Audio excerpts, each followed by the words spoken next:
মোহর পরিশোধ না করলে বিয়ে হয় না, এটা কি সঠিক? দেনমোহর পরিশোধ না করলে স্ত্রী নাকি হারাম হয়ে যায়? দেনমোহর এটা স্ত্রীর প্রাপ্য। আল্লাহ বলেছেন ওয়া আতুন নিসা আস-সাদুকাতিহিন্না নিহলা, তোমরা স্ত্রীর মোহর পরিশোধ করো, এটা তাদের প্রাপ্য অধিকার, এটা দিতে হবে। যদি কেউ স্ত্রীর মোহর নগদ না দেয়, বাকিতে রাখে যে পরে দেব, বিয়ে হয়ে যাবে কিন্তু দিতে হবে, এটা সঠিক না। যে মোহর যদি না দেয় তাহলে জেনা হবে, মোহর না দিলে বিয়ে হবে না, এটা সঠিক না।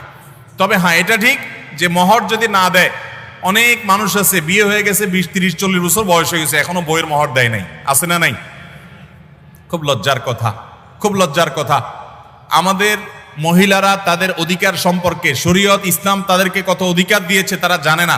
তারা যদি জানতো আমাদের নাকে বড়শি লাগায় ঝুলাইতো। স্ত্রীর মোহর আপনি পরিশোধ করেন নাই, এটা তার পাওনা কি পাওনা না? আপনি তার কাছে দেনাদার। অতএব কথা নিচের দিকে তাকায় বলবেন, উপর দিকে না, কারণ আপনি তার কাছে কি দেনাদার। দেনাদারের মুখ বেশি উপরে উঠার কথা, নিচের দিকে তাকায় থাকবেন। এবং আমি প্রায় বলি, দরখাস্ত লিখবেন বইয়ের কাছে, যদি মনে হয় যে এত টাকা মোহর ধরছে মুরব্বীরা, যে এই টাকা দেওয়ার ক্ষমতা আমার নাই, কামাই করে 20-30 হাজার টাকা, মোহর ধরছে 20 লাখ টাকা, কেমনি দেব? কিন্তু ধরে ফেলছে, আপনি তখন রাজি হয়ে গেছেন, কাজ হয়ে গেছে, এখন আর কিছু করার নাই, দিতেই হবে। মরে যাবেন, এই বউ কিয়ামতের ময়দানে বলবে চান্দু মোহর দিয়ে সামনে আগাও, কোনো রক্ষা হবে? শরীয়তের মাসআলা হলো, কেউ যদি মারা যায়, স্ত্রীর মোহর যদি পরিশোধ না করে, তার সম্পদ সহায় বিক্রি করে আগে বউয়ের মোহর, অন্যান্য পাওনাদারের পাওনা যেরকম দিবে, স্ত্রীর মোহরও আগে দিতে হবে। এরপরে থাকলে ছেলে মেয়েটা ভাগ বটরা হবে। এই জন্য পোলাপান নিজেরা নিজেদের মায়ের মোহর বাপের কাছ থেকে বুঝে নেওয়ার জন্য হেল্প করেন, না হলে মুরব্বী মারা যাওয়ার পরে কিন্তু আপনার ভাগে জুটবে না, সব আপনার মা মোহর হিসেবে পাবে। কথা কি বুঝাতে পারছি? যদি বইয়ের মোহর দিতে কষ্ট হয়, অনেক ধরে ফেলছেন, মানকা চিপায় পড়ে গেছেন, তখন কিছু বুঝেন নাই, রাজি হয়ে গেছেন, মুখ দিয়ে রুমাল দিয়ে বসারে দিছে, 10 লাখ 20 লাখ ধরছে, হো হো করে রাজি হয়ে গেছেন, এখন তো ফাইসা গেছেন, দিতে হবে, কি করবেন?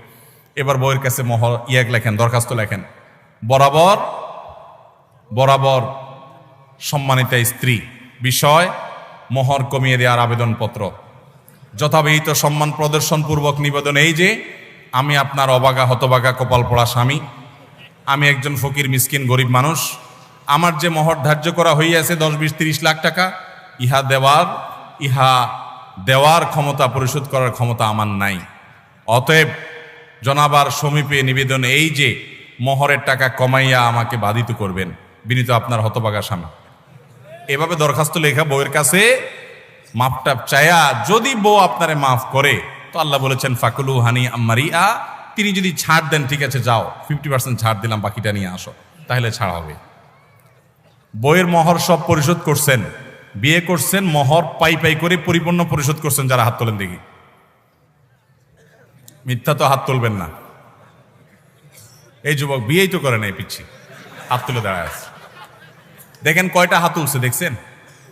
নামান, তার মানে বাকিরা হাত মোহর দেন নাই বউয়ের। মোহর দিবেন তো ইনশাআল্লাহ? স্ত্রীর মোহর স্ত্রীকে দিয়ে দিবেন। আমার দেশে মেয়েরা সোজা সরল, মোহর দিতে গেলে স্ত্রী বলবে কি ব্যাপার, তুমি আমাকে মোহর দিচ্ছ কেন, সম্পর্ক কি শেষ নাকি? মহিলারা তো বুঝে না, অথচ মোহর তো বিয়ের শুরুতেই দেওয়ার কথা, ঠিক না বে ঠিক? আমাদের দেশে মোহর দেয় হলো তালাক হলে, মোহর দেয় কখন? এটা কেমন কথা? মোহর সাথে তালাকের সম্পর্ক নেই, মোহর সাথে বিয়ের সম্পর্ক। মোহর দেওয়ার কথা কখন? বিয়ের সময়।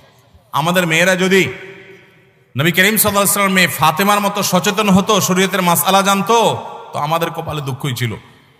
ফাতেমা রাদিয়াল্লাহু তাআলা আনহা, তার সাথে যখন আলী রাদিয়াল্লাহু তাআলার বিয়ে ঠিক হয়, উনি নিজে নবী সাল্লাল্লাহু আলাইহি ওয়াসাল্লামের কাছে আর্গুমেন্ট করেছেন যে আমার মোহর অগ্রিম চাই, আগে পরিশোধ করে দিতে হবে। সাফ সাফ কথা। আজকাল যদি কোনো মেয়ে এরকম চায়, ছেলেরা বলবে ওরে বাবা রে, এই ডাইনির সাথে ঘর কেমনে করব? অথচ এটা তার অধিকার, তার চাওয়ার রাইট আছে। আমাদের দেশে যত জমি জমা আছে, যারা দলিল ঘাটাঘাটি করেন, 100টা দলিল ঘাটাঘাটি করলে কয়টা দলিলে মেয়ে মালিকের নাম পাবেন জমিতে? তার মানে বোনদের ফুফুদের কোনো অধিকার দেশে দেওয়া, হাতে গোনা কিছু মানুষ ছাড়া। আল্লাহ আমাদেরকে মেয়েদের অধিকার আদায় করার তৌফিক দান করুন। তাহলে দেনমোহর না দিলে বিয়ে হয়ে যাবে, জেনা হবে না, ঠিক আছে, কিন্তু সেটা পরিশোধ করতে হবে, না হলে আপনি আল্লাহর কাছে দায়ী থাকবেন এবং আপনার এটার জন্য প্রায়শ্চিত্ত করতে হবে।